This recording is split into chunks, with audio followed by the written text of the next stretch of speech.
So for this little project, I went ahead and I planted 9 Blue Moon Punch Superbells or Calibrachoas from Proven Winners.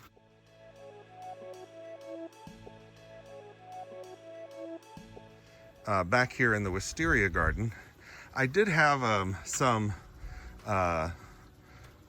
violas that were over here in this one, but I actually show you where I used those to fill some holes for a couple that died in the viola field. But anyways, so I had some extras of these that I got on sale and picked up some more, so I had 3 for each container. So continuing that theme of purple, and what's kind of neat is on the Tiara Blue Superbells,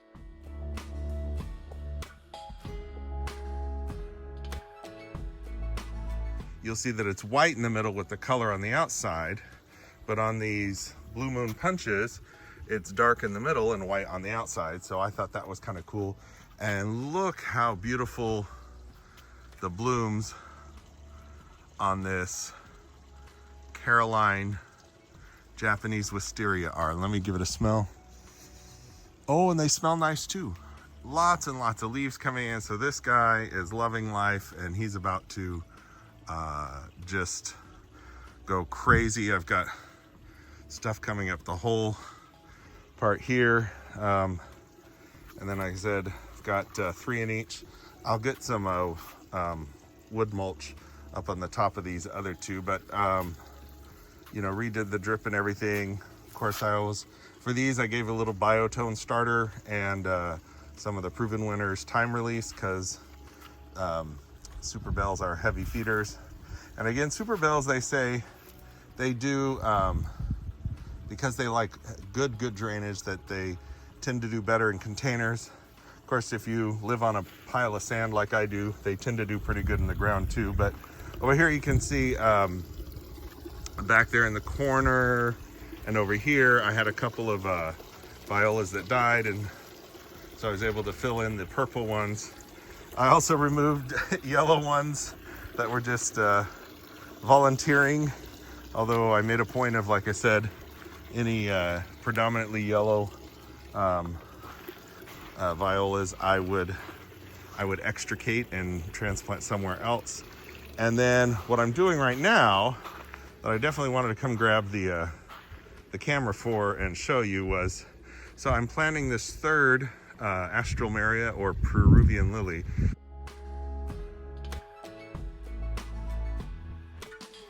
So I got this guy here at Home Depot, and I got him out of this container here, but oh my gosh, look at how this poor guy, how root bound he was in that container. So I'm glad I rescued this guy from his very confined existence. I'll try to break those weird, not sure what they're called. It's like, I've seen this before on some other plants where they create these like tubers, and I think it's to help them store extra water. It might also be how they spread and propagate. Not exactly sure, but anyways, I'll try to break that up a little bit before I get them in the ground. But you'll see I'll have this dark purple, although this one does not have the white tongue like that one did over there. So, or at least that one did on the original flowers I saw. So anyways, but we've got a purple, white with purple, and another purple here.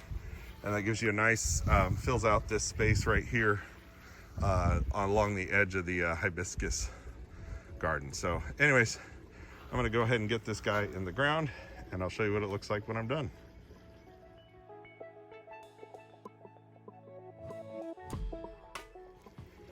And that is finished.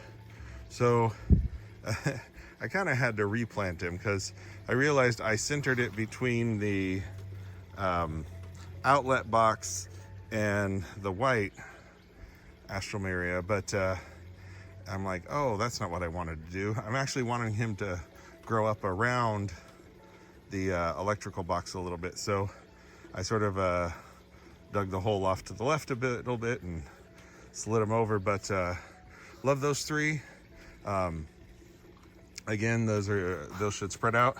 What's interesting is I actually put them in a gopher cage, and then I changed my mind because, you know, these spread by propagating, I guess they're bulbs, is the right term for the stuff. And so even if, you know, the gophers want to come go after them, you know, it's a pretty big healthy plant. So hopefully that won't happen, but I want them to actually be able to spread out and you know, fill in this whole area. And I realized they wouldn't be able to spread underground if they were tied up in a gopher cage. So calculated risk there, but I think that was the right choice.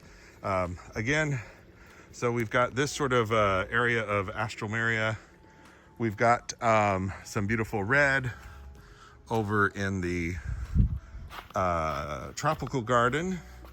Again, this was one of the few things that stayed in the tropical garden, was this beautiful red Alstroemeria, and the largest patch of it is over here in Dad's garden, and I think some blooms might have opened for the first time today, so let's go see. We've got orange and yellow Alstroemeria over here. Now this one grows really tall, so it's a slightly different kind, but look at how beautiful that is. And one of the reasons why I was happy with these Icelandic poppies that are mostly yellows and oranges and whites is because I knew those would go real nice here with this tiger color Alstroemeria. So anyways, hope you enjoyed the quick video. Possibly this will get lumped in with something else. If not, remember to like, comment, subscribe, and share with your friends and family that enjoy gardening. Please leave a comment.